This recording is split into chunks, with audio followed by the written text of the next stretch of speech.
A funny thing happened this weekend. Not knowing what the other was working on, Dave and I both wrote about Megan Rapinoe.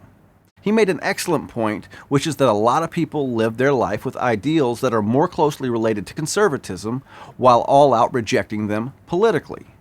I think it's due to the constant demonization of conservatives. It's because they've been indoctrinated.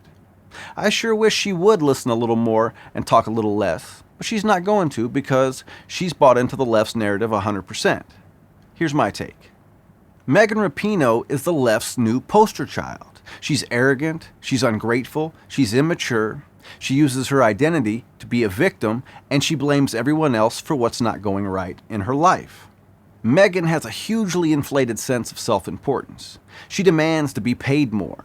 I went over why women athletes don't get paid as much as men do on my Equal Pay for Equal Work video, so I won't talk too much about it here. Let me just say that this championship team is the greatest women's soccer team ever assembled. But they lost a scrimmage to a bunch of junior varsity age teenage boys back in 2017.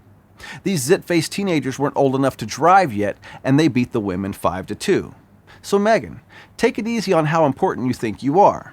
You should be happy that you get paid anything at all to play soccer, but that would require you to be a grateful person. While holding the World Cup trophy, she touted that she deserves this, showing us that she has no appreciation for the things in her life. A grateful person doesn't boast about deserving anything, let alone something that so few have ever gotten a chance to hold, like a World Cup trophy. The left believe that they deserve a lot of stuff. Free healthcare, free food, free housing, free education. Of course, those things can't be free, but that's how they often characterize it. They feel that they deserve a good life and that it should be provided for them. Megan has repeatedly said that she wouldn't visit the White House if the team's invited, showing us her maturity level.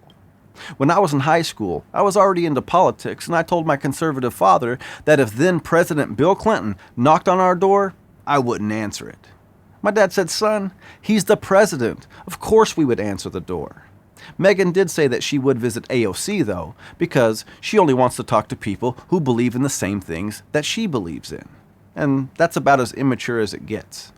She could be such a great role model, but instead of being inspiring, she's discouraging. She's a victim. She uses her identity as a gay woman to claim that our society is unjust. I mean, why would a young girl coming up want to play soccer if all they hear about is how unfair it is?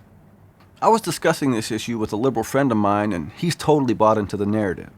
Not only does he think women get paid less just because they're women, he thinks that soccer fans prefer watching men play because they're sexist. He said that soccer fans should want to watch soccer no matter if it's women or men playing. He said that it shouldn't matter what level the teams are playing at. If you love soccer, then you would want to watch. He's not a sports fan, of course. He's a musician. So I asked him if he enjoys listening to bad musicians as much as he enjoys listening to good musicians. "Are you calling Megan Rapinoe a bad soccer player?" he asked. Yeah. Compared to men, she's a bad soccer player. As we saw in 2017, she's about talented enough to play on a good boys' high school JV team. Check out these pictures.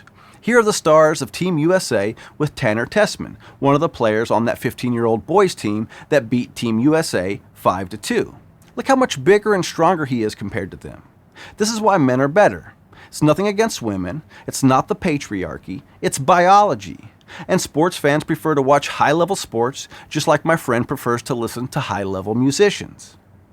Megan Rapinoe, the left's new poster child, you're an immature, arrogant, ungrateful American, and we'll all be better off once your 15 minutes are up and your name is forgotten. And that's a simple truth. Thanks for watching. If you like this video, subscribe to our channel, and if you want to become a supporting member of Blue Collar Logic, click on the link in the description and give what you can.